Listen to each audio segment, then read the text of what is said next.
to be Absolutely. aligned. Yeah, when you're aligned with your truth, your dreams come true, right?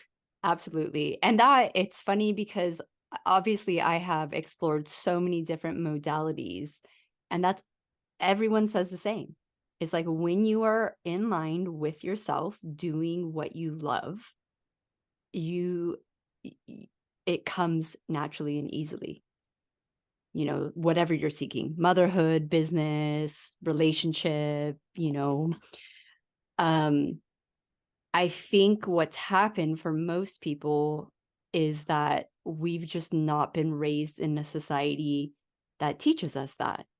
So it's very hard to come to the realization of like, oh, you mean I don't have to type A and grind my way to what I want?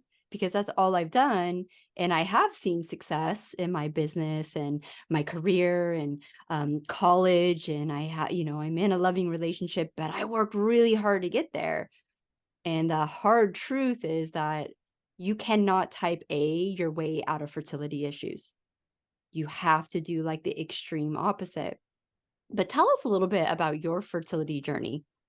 Yeah. So for me, it was, I was single till I was 40. I was divorced. Actually, I had like two very early marriages. It lasted very short time. And then I was single for like 9 years until I met my husband. And I was already 40. And it was like, I wanted a child, but I didn't know if I would have. So I said that I didn't really want. It was like a lot of confusion around that. And I will talk about that as well, about owning what we really want, Yeah. which was not there for me. But then I met my husband, and we immediately, like 2 months into our relationship, and we got pregnant. It was the first time I got pregnant. And then I realized how badly I wanted a child. I was the happiest I've ever been. Like we were like in heaven. And even though we just met and it was a little terrifying, it was like, like he always wanted to be a dad. We actually, like, we talked about it in our first weekend together when we just started, and I told him, I'm 40, he's younger than me, I might not be able to have children, I've never been pregnant before. And we laughed and we said we will adopt and blah blah blah. But so then I lost the pregnancy very quickly. It was like after 8 weeks we were traveling, and it was a miscarriage, and it was lost, and it was such a hard, like I didn't even understand how hard it was, like losing the most precious thing I've ever had in my Mhm. life. Like all my dreams shattered completely, and my body was injured, like everything was not aligned, and I didn't understand that I really got into depression due to that. And it took me a long time to reflect on that and understand that I was actually depressed. And then, but it got us into like, I understood that I wanted it, and we started pursuing that. And I was like, I want everything to be natural. I don't want to see doctors.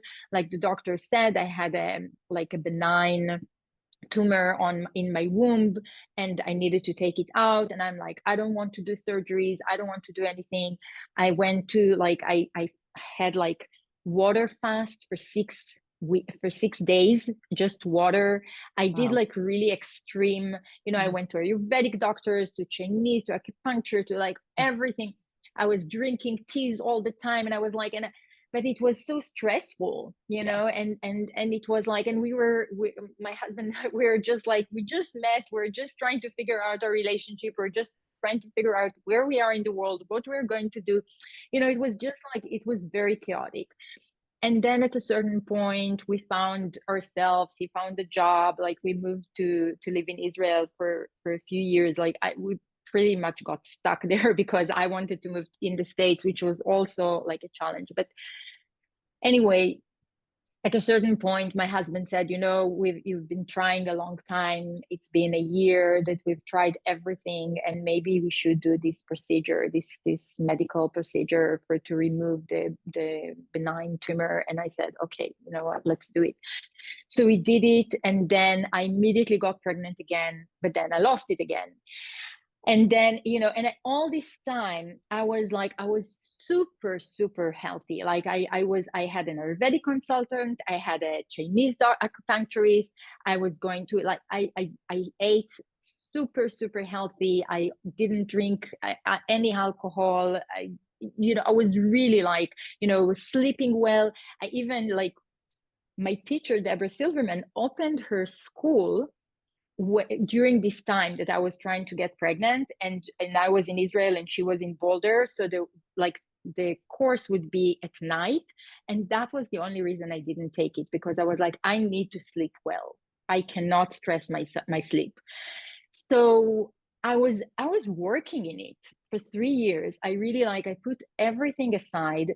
I left, like I even saw, I was a yoga teacher at the time. I saw that, like even teaching yoga, standing in front of a class after after a miscarriage, I couldn't bring myself there. So I chose a job that was, I'm previously an accountant. So I got back to like the finances world. I managed a friend's company. He was very understanding.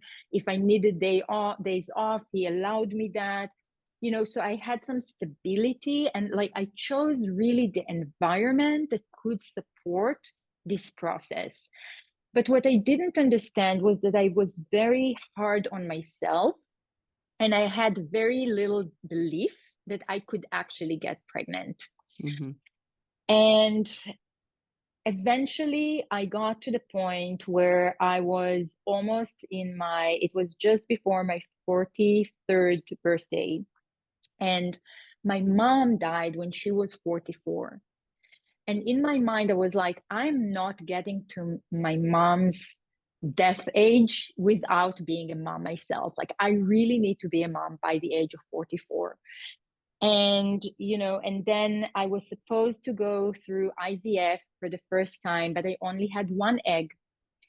And the doctor is like, I don't think it would really like work for you. Till then, we only did inseminations. Mm-hmm. Okay. So it's like, it was an easier, and I got pregnant. The problem was not getting pregnant. The problem was the miscarriages. And then I was like, I got back home. I was really sad. I was depressed. It felt like, we can't go on like that. This is, and that was the first time that I was like, you know what? Let's take an egg donation. Till then, I was like, I was not willing to even consider that. As I said, I was super natural, super like, taking an egg donation was like really betraying my faith, my beliefs, like everything. But as soon as I decided that I wanted a child and I was willing to go so far to have it, and at least, to have it for my husband and not to adopt a child that would be neither of us, so it would still at least be my husband's. And it relaxes something in me. And then my husband, it was my birthday, and my husband got us tickets to Cyprus, and we were like, and then for the first time in years, I drank some wine and I drank some coffee, and we're just like having fun, and I wasn't concerned. And when I got back home, I found out that I was pregnant. Yeah.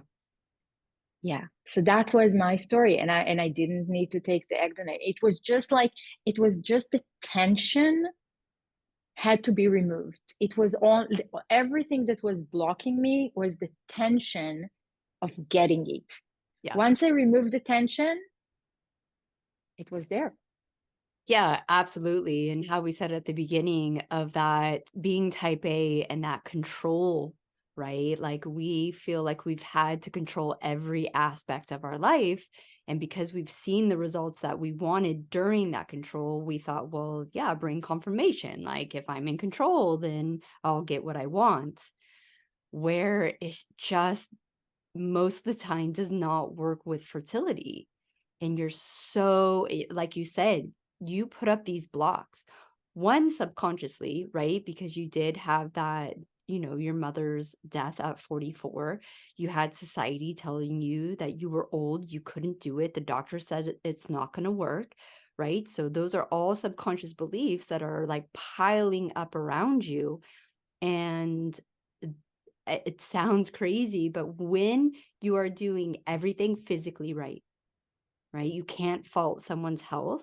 and it's still not quote unquote working, it's the energetic side of stuff. And it's going to be the smallest things that you, when you look back, you just go, oh my gosh, how ridiculous. I can't believe that it was part of me blocking it. Right. And that fear and that anxiety and that stress subconsciously, but then like obviously that turns into physical things too.